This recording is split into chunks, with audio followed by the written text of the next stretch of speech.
Estamos de volta com o Band Entrevista, hoje conversando sobre a endometriose com o cirurgião ginecologista, Dr. Cláudio Crispi. Doutor, é possível evitar a endometriose? Olha, é tudo que nós queremos. Nós também. Assim, como é que isso tem andado, né? Nós estamos identificando fatores de riscos, né, para a endometriose.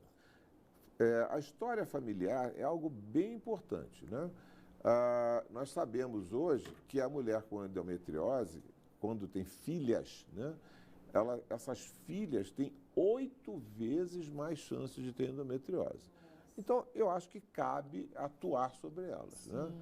Existem outros fatores, o aumento do fluxo menstrual, ovário micropolicístico, tudo que faz expor a mulher a uma condição genética inflamatória ou de aumento de exposição ao estrogênio, ela tem um risco maior. O que a gente pode fazer, né? Você bem o disse no início do programa, da nossa entrevista, né, que o ciclo menstrual seria, então, um fator necessário para o desenvolvimento da endometriose. Quem que media o ciclo menstrual? É a função ovariana. A mulher não foi feita para menstruar. Jura? Não.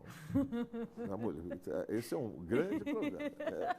Tenho tempo de falar sobre isso? Tem, importante isso. Porque, assim, isso passa pelo racional do que eu vou dizer, tá?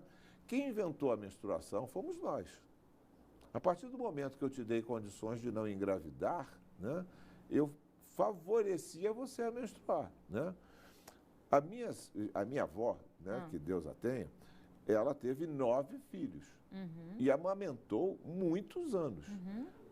Ela com certeza não comprou protetor menstrual, entendeu? Porque ela vivia grávida ou amamentando, tá? Isso é o racional mesmo. Entendi. A menina, a partir dos 15 anos, ela começa a faixa ideal de gravidez, né, que vai culminar ali entre os 20 e 25 anos. Hoje, com o uso de remédios e preservativos e tal, nós, de fato, estamos controlando a natalidade e a mulher está, então, menstruando mais. Você tem uma ideia? A mulher da era da minha avó menstruava na vida, né, umas 30 vezes, né? Hoje a mulher menstrua 600, 700, 800 vezes. Esse ciclo menstrual, né, é que favorece as doenças hormônio-dependentes. Então, nas pessoas, nas mulheres, que nós identificamos fatores de risco, o mínimo que eu posso oferecer é voltar a um estado desejável de não ter ciclo menstrual, desnecessário. E aí o anticoncepcional funciona bem. Quem usa anticoncepcional continuamente está imitando uma pequena gravidez. Está imitando uma fase de amamentação que é da sua natureza. A sua natureza não é menstruar. Eu preciso menstruar. Eu não sei para que menstruar. Deve ser um incômodo terrível menstruar, né? Então, assim, a mulher não precisa menstruar, né? De fato, isso é uma verdade. O ciclo menstrual favoreceu, então, ao crescimento e aparecimento, né, de miomas, por exemplo. Hoje todo mundo tem mioma. Todo mundo tem que operar? Não, mas é verdade, aumentou o número de doenças como essa, porque são doenças que precisam do estrogênio para crescer. E aí tem fatores também que o senhor chegou a dizer, tem a questão da própria alimentação também, né, que contribui bastante com... Precisamos entender de novo, né, que a endometriose é uma doença inflamatória autoimune. Nós estávamos até falando, né, as mulheres com endometriose, é bom que o seu ouvinte, né, o seu telespectador entenda que a endometriose ela não acontece sozinha, por ser autoimune. Então, a mulher com endometriose, ela tem mais tireoidite de Hashimoto, ela tem doenças autoimunes associadas à doença básica dela, né? E isso faz com que a gente entenda que a base, o entendimento da doença é a inflamação. Nossa alimentação está muito ruim, né? Muito. Está muito ruim, está Demais. muito ruim. É difícil você encontrar alimentação adequada com facilidade. O que é ruim na alimentação? É porque engorda? Também, ninguém quer engordar. Mas ela é inflamatória. Nós temos hoje fatores, nós ingerimos fatores inflamatórios. Hoje a gente sabe que até a depressão, né, que a gente estava conversando, a ansiedade, geram fatores inflamatórios. Some-se isso a sedentarismo, que gera fator inflamatório, uma alimentação que gera fator inflamatório. Uma bomba, né? Uma bomba no organismo. A coisa não está fácil, né?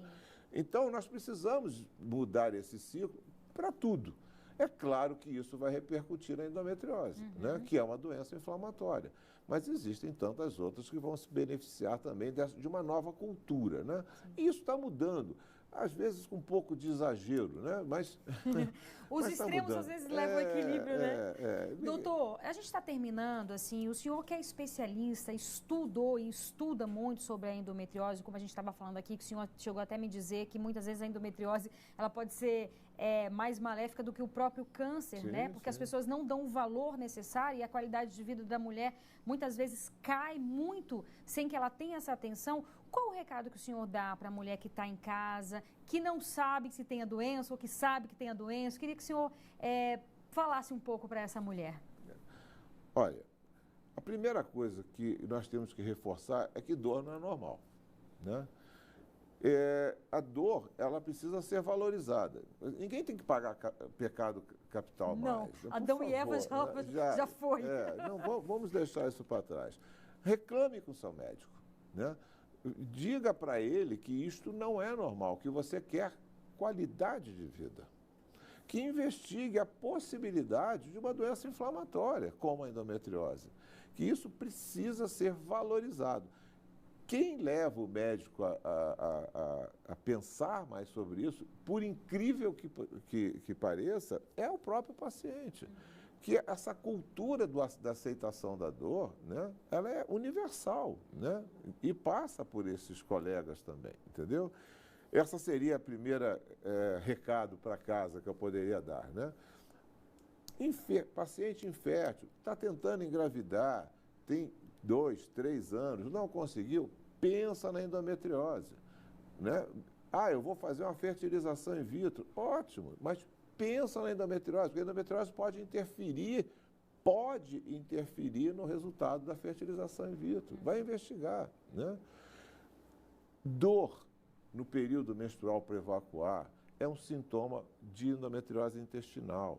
Dor lombar, dor no ciático no período menstrual é diagnóstico, é suspeita de endometriose no nervo ciático, em raízes sacrais. Alterações como essa, até a urinar, essa dor à micção, não acho isso normal. Passou depois, vai chegar um ponto que não vai passar mais. Procura logo o seu diagnóstico. Acho que seriam essas bases que a gente poderia falar. Muitíssimo obrigada pela sua participação aqui. Viu? Adorei te conhecer, foi muito bom e espero ter contribuído, né, para os seus telespectadores e, se possível, a gente retornar a falar, porque o assunto é amplo. Vamos, né? Está convidado. O convite já está feito. Está gravado, hein? Muito obrigada, viu? Obrigado. E o Band de Entrevistas de hoje fica por aqui. Muito obrigada pela sua audiência e companhia. A gente volta a se encontrar na próxima semana. Eu vou esperar você. Até lá. Tchau, tchau.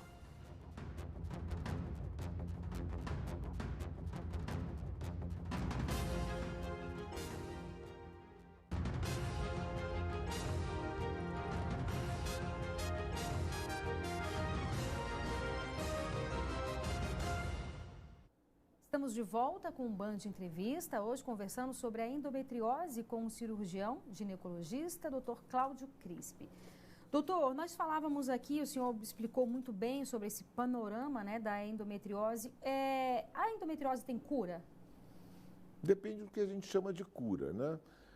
Eu gosto de advogar que sim, tá? A endometriose, como nós falamos, ela está localizada em vários lugares, né? Se eu sou competente em identificar todos esses lugares e sou competente em remover todas essas doenças, eu estou muito perto da cura. O que eu não posso dizer para o meu paciente é se ela não vai aparecer em outro lugar, né? Então, assim, dando um exemplo muito singelo, tá? Se você tem cárie nesse dente da frente, né, e eu tratei, ela está curada da cárie? daquele dente, sim. Verdade. Se vai aparecer em outro lugar, eu não sei. Então, isso é um critério de cura para mim, tá? Mas hoje, né, com os mapeamentos que nós fazemos, né, com a ressonância, como nós falamos, né, e com a nossa competência cirúrgica e com a cirurgia minimamente invasiva, né, com toda a tecnologia, cirurgia robótica que a gente tem praticado muito, né, isto, de fato, trouxe a nós, cirurgiões, né, uma competência de remover, com controle de dano, né, que não adianta você estar removendo, por exemplo, tira o útero, tira o ovário, não tira a doença. Então, isso é um dano imenso, né?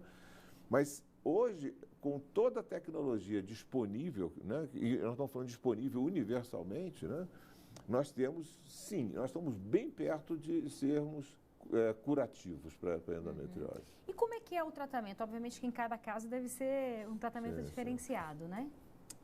Olha, de fato, você está certa. Quando nós falamos em tratamento, né, nós falamos de uma doença que está localizada em algum lugar, o racional é fácil da gente entender. O tratamento é remover a doença.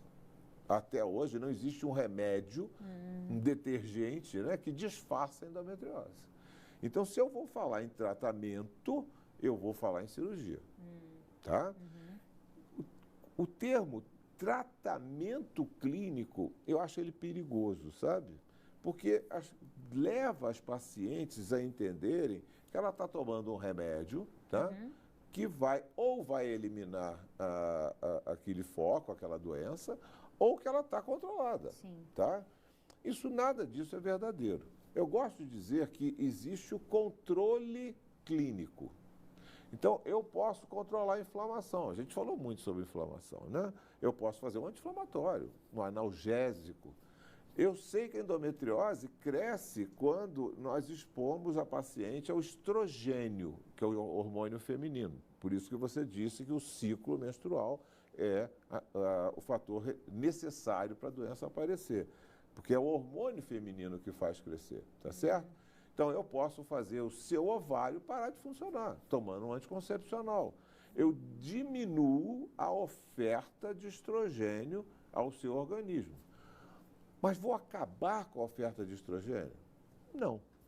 Hoje, nós sabemos perfeitamente, né, que existe estrogênio nos alimentos, existe estrogênio na poluição, existe uma substância chamada dioxina, que fica na poluição em todos os grandes centros, né? E ela tem um efeito muito semelhante ao estrogênio no organismo, do homem, da mulher, tanto faz, né? E que a gente busca isso até como explicação para o crescimento de doenças que são hormônio dependentes. O câncer de mama, próstata, assim por diante, né? Endométrio e tal.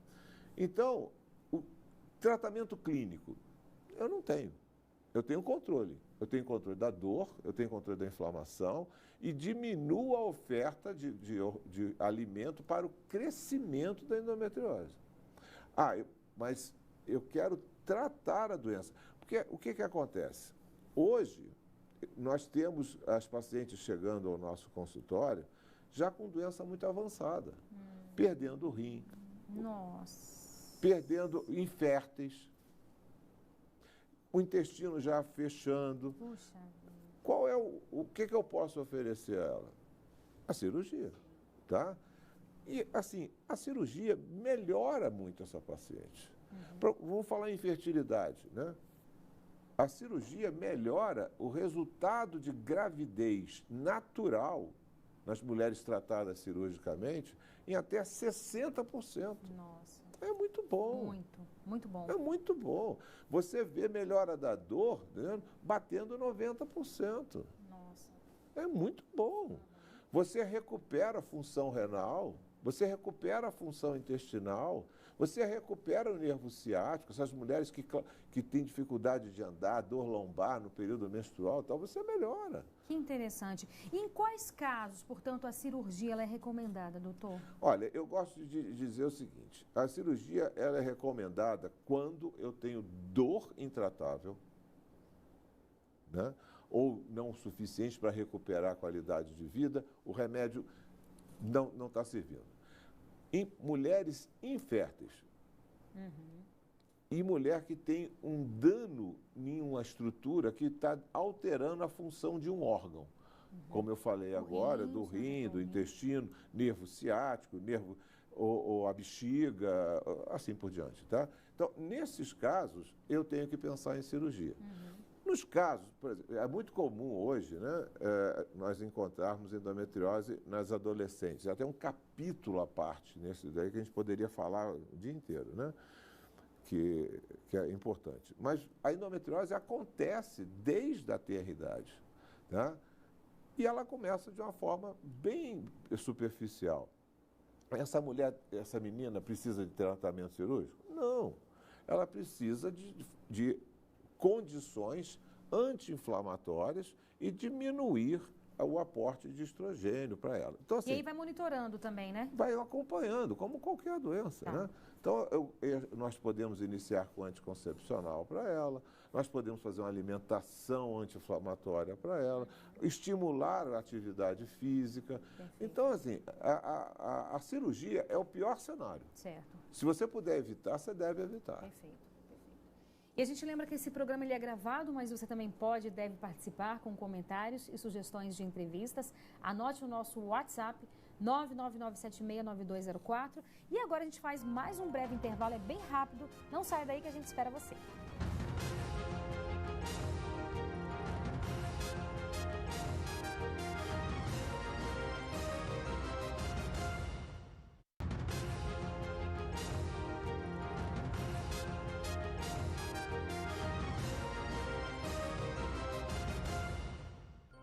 Olá, seja muito bem-vindo ao Band Entrevista. O endométrio é uma mucosa que reveste a parede interna do útero, sensível às alterações do ciclo menstrual. É também onde o embrião se implanta. Se não houve fecundação, boa parte do endométrio é eliminada durante a menstruação. O que sobra volta a crescer e o processo todo se repete a cada ciclo. Quando ocorre o crescimento anormal do endométrio fora do revestimento uterino, ocorre a chamada endometriose. Entre os sintomas estão cólica menstrual forte, dor na relação sexual, dor e sangramento ao urinar ou mesmo a infertilidade. Lesões maiores de endometriose, em geral, devem ser retiradas cirurgicamente. E para conversar sobre este assunto, nós convidamos o cirurgião ginecologista, Dr. Cláudio Crispi. Olá, doutor. Olá. Seja muito bem-vindo ao Band Entrevista. Muito obrigado pelo convite. Muito obrigada pela sua participação. Vamos falar desse assunto que é tão importante para tantas mulheres. E a gente percebe, doutor, que há uma ignorância, obviamente no sentido de ignorar essa doença. Ainda é muito grande essa ignorância? Enorme, né? Tanto por parte dos médicos quanto por parte da população leiga, né? E há muitos anos eu faço campanhas de esclarecimento, né, em várias cidades do país, com mutirões de tratamentos, e já há uns 25 anos. E vejo que a gente ainda está arranhando a necessidade de divulgar mais a doença, que hoje atinge quase 10 milhões de mulheres no país e quase 200 milhões no mundo, né? Muita coisa, né, doutor? Primeiro ponto que eu queria destacar com o senhor, muitas vezes até uma questão cultural, que aí envolve até um machismo também por trás, que é você minimizar as dores da mulher, né? Psicologicamente, fisicamente, então sentir dor na relação sexual ou ao urinar não é normal, né? Não, por favor, não é normal, né? Está longe de ser aceitável, né? A mulher, ela foi culturalmente levada a acreditar que a dor era normal. Pior, a dor era até necessária pelo pecado original. Nossa, é verdade. Não é isso? Que eu estava conversando, né? Essa memória genética que nós carregamos, que às vezes a gente tira os olhos daquilo que a gente precisa olhar, né? Que leva a uma realidade hoje. Existem muitos fatores para o que a mulher pensa hoje ou o que as pessoas pensam das mulheres. E na dor, né, isso é muito bem representado, né? A mulher que era usada sexualmente, que ela que ela percebia como o que era o ato sexual, pouco importava, isso é recente, né? Nós estamos falando deste século, não, do século passado, né? E a dor, né, na relação sexual, era impossível dela reclamar. Não é ela achar normal, ela não podia reclamar, né, que ela sentia dor. A dor de cólica menstrual, razoavelmente pequena, pela contração do útero, é aceitável, porque é um órgão oco que contrai, como o intestino. Você está com uma cólicazinha intestinal e tal. Mas se você pegar essa cólica intestinal e tornar ela insuportável... Tem mulheres que desmaiam, né, de dor. Exatamente, né? Então, o que acontece? Você dizer que isto é normal é brincadeira, né? A dor ao urinar. Você imagina toda vez que você for urinar, você ter dor, né, insuportável. Ninguém pode considerar isso normal. E a mesma coisa ao evacuar, né? Então, a endometriose é uma doença multifatorial, é multilocalizada.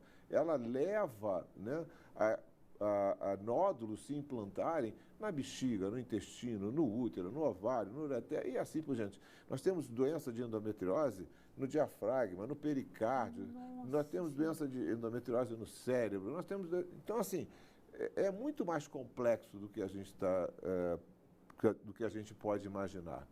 Então, se nós não olharmos para isso, né, com os sintomas que gritam, a gente não faz o diagnóstico.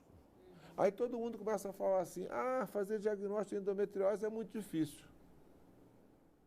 Oi? É só escutar a mulher. É isso mesmo. Ela escutar, valorizar a queixa dela, entendeu? Aí você já tem o diagnóstico. Mas aonde ela está? O mapeamento, aí é outra história, né? Tá. Mas diagnóstico você faz conversando. Nossa. E outra coisa importante, né, que a endometriose tem uma forte ligação, é com a infertilidade. Sim. Então, assim, nós estamos, eu sei te dizer, tá, que nas mulheres inférteis, ou seja, as mulheres estão tentando engravidar há 2 anos e não conseguem, tá? Essa mulher é considerada infértil, tá? Nesta mulher, eu encontro endometriose em 60% a 70% das mulheres. Muito considerável, muito considerável. E ela tem tratamento? Tem. Agora, mas toda mulher que tem endometriose é infértil? Isso eu não sei, porque tem muitas mulheres com endometriose que engravidam. E eu não sei quais são essas mulheres que engravidaram, entendeu? Mas eu posso te dizer que as mulheres que não engravidam, em tempo que seja razoável, né, nós vamos encontrar endometriose em 60% a 70% delas. E além dessa análise clínica, né, existem instrumentos ou mesmo exames onde você, de fato, pode diagnosticar a endometriose? Sim, sim. Existem exames, né, hoje que são muito utilizados para o mapeamento. Porque assim, deixa eu te explicar. A endometriose, ela começa na superfície dos órgãos, né, como um processo inflamatório. Exame de imagem para ver isso é muito difícil, é uma coisa bem pequena, bem inicial, tá? Exame de sangue específico não tem, tá? Se você vai vincular o diagnóstico a um exame, o que é cultural nosso também, tá? Não deveria, porque o diagnóstico de um processo, né, seja ele físico ou emocional, ele se dá por uma entrevista, por um exame físico, não é isso? Nós é que mudamos isso, levando à necessidade de um papel, de um exame, de algo sólido. Os psicanalistas e o psicólogo sofrem com isso. Qual o exame de raio-x que ele vai fazer? Né? Onde está a depressão aqui? Cadê? Qual a depressão? Cadê ela? Né? Mas é difícil isso. Mas a endometriose, ela está um pouco dentro disso. Porque ela, no início, se você escutar a paciente, né, com um ouvido de quem quer entender, você faz o diagnóstico. Se você examinar a paciente, fazer um exame ginecológico de fato, que ninguém faz mais, né, que deveria estar sendo feito, você faz o diagnóstico de endometriose. Os exames de imagem, eles são reservados ao mapeamento. Tá. Então, assim, eu já sei que essa moça tem, pronto. Né? Aonde está? Perfeito. Ah, tá. Então eu vou fazer uma ressonância nuclear magnética, que é um exame bem hoje utilizado na endometriose, tá? Que é disponível, hoje é já bem disponível, e que vai dizer, a senhora tem endometriose no útero, no ovário, está ali no intestino e tal, para que o tratamento seja estabelecido. Entendeu? Entendi. Maravilha. A gente lembra que esse programa ele é gravado, mas você também pode e deve participar com comentários e sugestões de entrevistas. Anote o nosso telefone 999769204. E agora a gente faz um breve intervalo, é bem rápido, não sai daí, a gente espera você.